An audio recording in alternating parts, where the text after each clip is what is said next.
Pianoteq 9. I didn't really know what to expect because I only owned version 8 and never experienced an update. So when Pianoteq 9 dropped, I was at first a bit confused because to me it looks exactly the same as Pianoteq 8. And it also sounds pretty much the same. But there are 4 new features and the upgrade price is only like $29. So I guess that's just Modartt's update strategy. And honestly, maybe there's not even a lot that they could add to Pianoteq. It's been a pretty good plugin already. The first update they talk about is that they added new presets. Specifically, every piano now comes with a Sombre preset, and they say that this is like a darker, more mellow sound.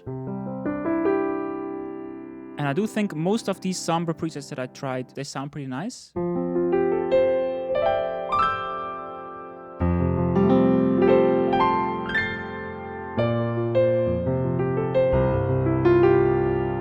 And they added new binaural presets.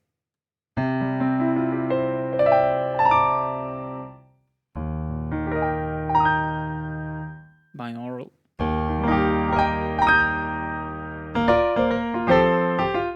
And also apparently the starting presets of some of these pianos sound different. What I think they mean is like if I select the Steinway B, Pianoteq 9 and Pianoteq 8, these are going to sound slightly different.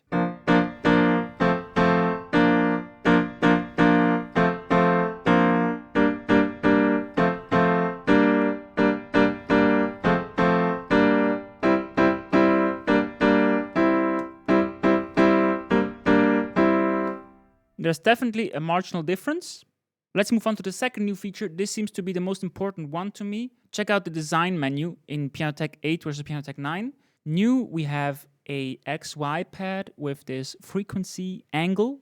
This is to control a new soundboard model. In an acoustic piano, you have something called a soundboard, which is kind of comparable maybe to the corpus of an acoustic guitar. The strings on a piano or on an acoustic guitar don't produce a lot of volume by themselves. But if you add a soundboard, something wooden that can resonate, you can amplify the volume. And the design section is partly modeling this soundboard. Compare this sound to this sound.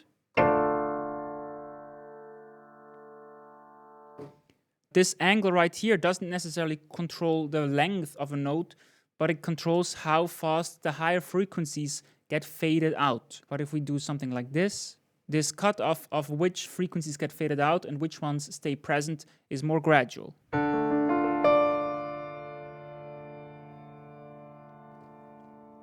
We can do something like this.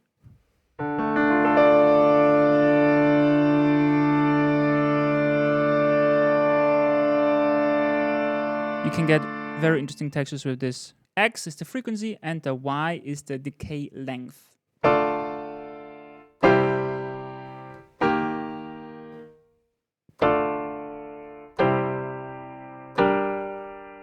You can get similar sounds out of Pianoteq 8, Pianoteq 9, maybe something like this.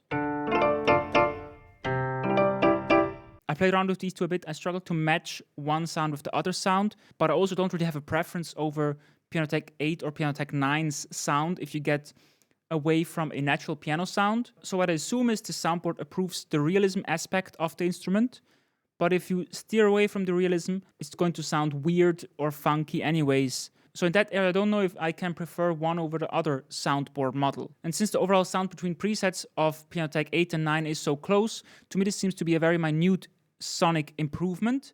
So most of the value you get out of this is probably regarding workflow, that you can more visually steer how the frequencies of the piano decay. You also have this new slider though, strike point. When I'm using this slider, I can see the ratio of where the physical modeled string is hit. If you hit it exactly in the middle, it's going to be the most dark sounding. And if you hit a string more towards the ends, the upper harmonics are going to be activated more.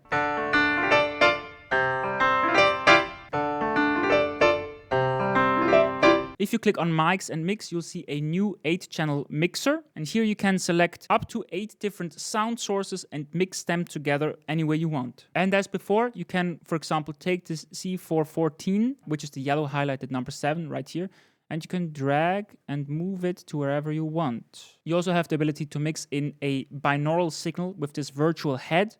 It's going to use up 2 channels, a left ear and a right ear.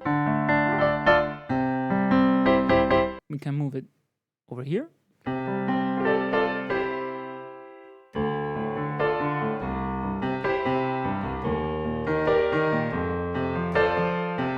And the fourth new feature in Pianoteq 9 you'll see if you compare the velocity curves. Here we have this little line in the middle called velocity offset, which you can drag up or down to offset the custom velocity curve. Let's do a quick example. Currently I'm using the Korg key stage, which doesn't have amazing velocity sensitivity, so we can calibrate Pianoteq to work best with this keyboard. It will instruct you to do some things like press the key as soft as possible.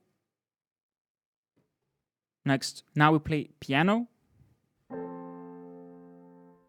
See, this is pretty much as soft as I can play this keyboard, but it's already up to 50 with the velocity, so it has to correct it down a bit. And now for a mezzo forte. Fortissimo. Now we have this calibration done. It will just feel more natural to play the piano like this.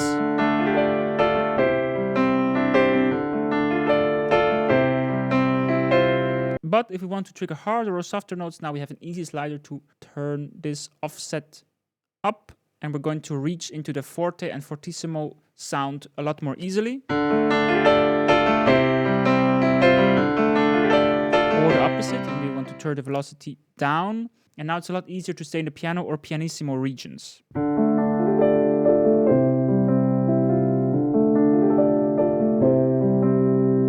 These are the new features in Pianoteq 9. It's definitely an overall improvement over Pianoteq 8. How couldn't it be? So if you're new to Pianoteq, definitely consider checking it out. And if you owned version 8 or anything before that, I think the upgrade price is pretty fair. $30 for upgrading from any old version. Maybe you don't have to upgrade this plugin every version, but I guess it's also just to support them to get continued service updates. And if you like any of these new features I showed you, of course, consider updating. If you're going to update or buy the plugin, consider doing so through the affiliate link in my description to support the channel. I think if you're using Pianoteq as a natural sounding, realistic piano, then you're not going to get a huge value out of this update. But if you want to tweak the settings, play around with the microphone positions and mixing the mics, playing around with the soundboard, then this could definitely be interesting. And I always forget that you can use this plugin to just make creative sounds in general.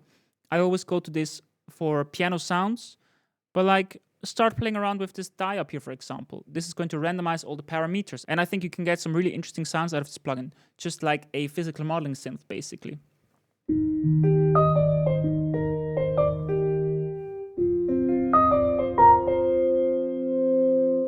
Let's hit it again. Listen to this.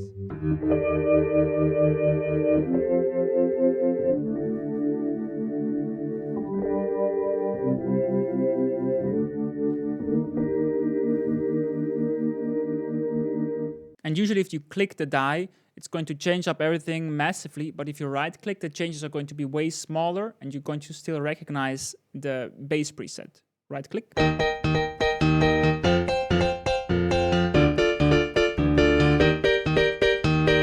Right click again. Right click.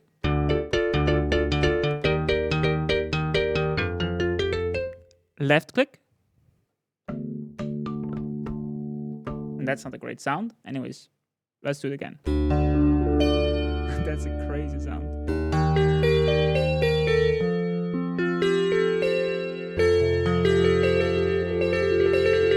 Let's use the tubular bells.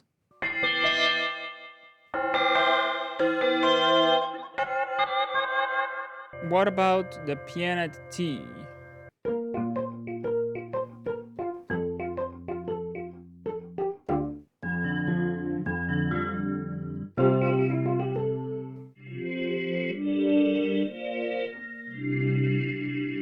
Anyways, thanks for checking out Pianoteq 9 with me. Thanks for watching. See you again soon. Bye. And subscribe.